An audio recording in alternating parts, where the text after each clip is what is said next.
Hi, it's me, Katwini. Alam kong hindi pa ako kilala ng karamihan, pero tara, samahan niyo po ako sa kaganapan ng aking buhay.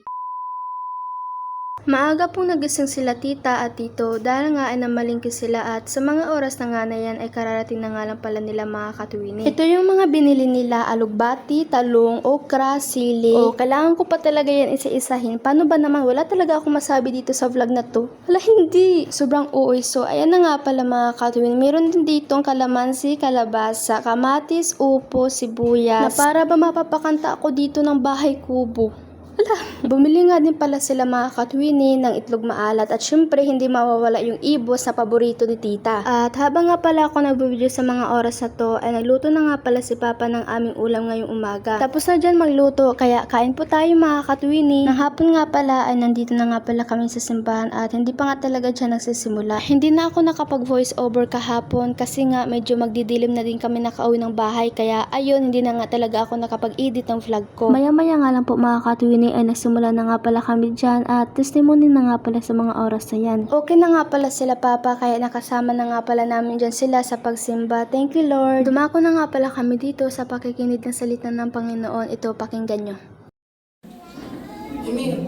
We are living mga kapatid. Alam mo ba natin na magulo yung mundo natin ngayon?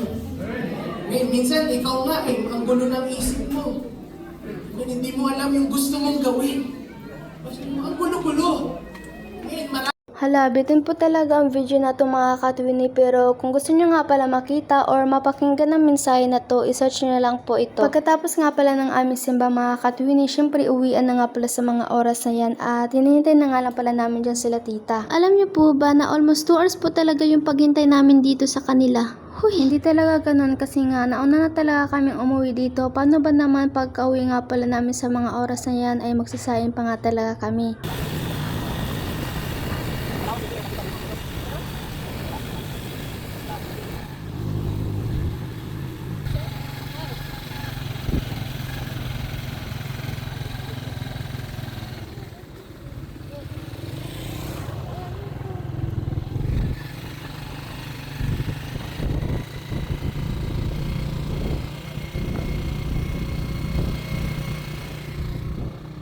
O diba, minsan na nga lang makakita ng sunset, pero tingnan nyo naman nangyari. Pero hindi talaga ako dito nagpapigil, hindi talaga pwede na hindi natin tumakunan ng video kasi napakaganda talaga mga Katwini ng sunset dito. Buti na lang talaga ay walang checkpoint dito kaya nakauwi kami ng buhay. Yes, wala na talaga ako dito masabi basta maganda yung sunset. Oo. Sabihin mo muna, hi mga Katwini.